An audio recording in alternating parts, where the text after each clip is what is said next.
ने जहर खा लिया, अब तो घबरा जाते हैं सब, आखिर में करना क्या है, इसने तो जहर खा लिया है, अब क्या किया जाए। तो आपको घबराने की बिल्कुल भी जरूरत नहीं है। आज हम लोग इसी के बारे में बात करने वाले हैं कि अगर कोई इंसान जहर खा लेता है तो हमारा कदम क्या होगा, क्योंकि जो शुरुआती के 5-10 मिनट होते हैं ना, उस मरीज की जान बचा सकते हैं और जान ले भी सकते हैं। इसीलिए ये वीडियो आप अंत तक जरूर देखें और हो सके शेयर कर दीजिएगा, क्योंकि लोग जानेंगे और हो सकता है किसी की जान इससे बच जाए। फटाफट जानते हैं कि आखिर करना क्या है।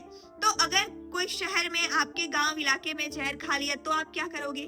हॉस्पिटल में कोई जहर खा लिया तो आपका क्या कदम होना चाहिए? चलिए बात करते हैं। सबसे पहली बात कि आप उस शख्स के पास जाते हैं जिसने जहर खाया है। तो अगर गांव का, घर का है, आसपास का है, पड़ोस का है, तो उसके आसपास देखते होंगे आप भीड़ इकट्ठा हुई रहती है। तो उस भीड़ को खाली करवाना बहुत ज्यादा जरूरी होता है, क्योंकि उसको ऑक्सीजन नहीं प्रॉपर अमाउंट में मिल रहा होता है। तो आप उस भीड़ को खाली करवाइए। पेशेंट के जितने भी टाइट कपड़े हैं, टाइट कपड़े को आप ढीला करिए, उसको निकालिए और जो भी शख्स जहर खाया है उसको आप साइड लाइन करवट लेटाने की कोशिश करें, क्योंकि अगर आप उसको करवट लेटाएंगे तो जब वो उल्टी करेगा तो उसके फेफड़े में नहीं जाएगा, एस्पिरेट नहीं करेगा, इसीलिए उसको करवट लेटाएं। चौथी बात कि आप देखें कि उसने खाया क्या है, मतलब कौन सा जहर खाया है। कोई ऑर्गेनोफॉस्फोरस है, कोई कीटनाशक है या फिनाइल है, क्या कौन सी दवा खाया है वो।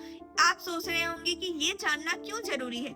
ये जानना बहुत ज्यादा जरूरी है, क्योंकि इससे डॉक्टर को आसानी होगी एंटीडोट देने में। वो जल्दी से फटाफट उसका एंटीडोट दे पाएगा, क्योंकि हर एक जहर के लिए अलग अलग एंटीडोट यूज किया जाता है।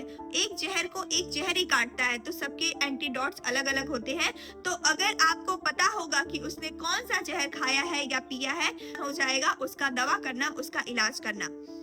आप जल्दी से जल्दी, अब जरूरी है उसको हॉस्पिटल ले जाना। जैसे आप एम्बुलेंस को बुलाइए, या फिर जैसे ही आपके नजदीकी जितने भी हॉस्पिटल हैं, आप किसी हॉस्पिटल में फौरन जाइए।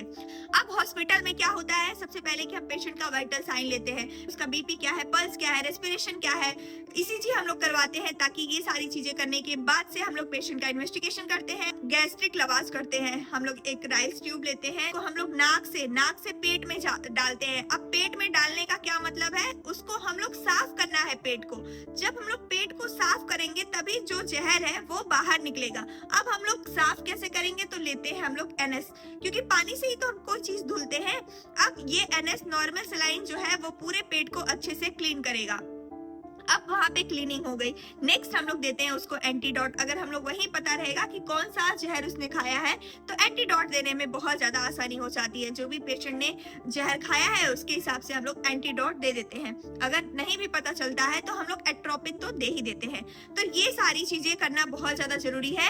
ये 5 मिनट किसी की जान बचा सकता है। इंपॉर्टेंट चीज ध्यान देने वाली कि कोई भी आप घरेलू नुस्खे पेशेंट के ऊपर ट्राई नहीं करेंगे घर पे, और हॉस्पिटल ले जाने में कोई भी देरी नहीं करेंगे। ये दोनों करना बहुत ही ज्यादा जरूरी है। एक आपका डिसीजन किसी की जान बचा सकता है। ये वीडियो अवेयरनेस पर्पस से था। आसपास के लोगों तक जरूर शेयर करिए ताकि किसी की जान बच जाए। मिलते हैं नए टॉपिक के साथ नए वीडियो में। बहुत बहुत धन्यवाद।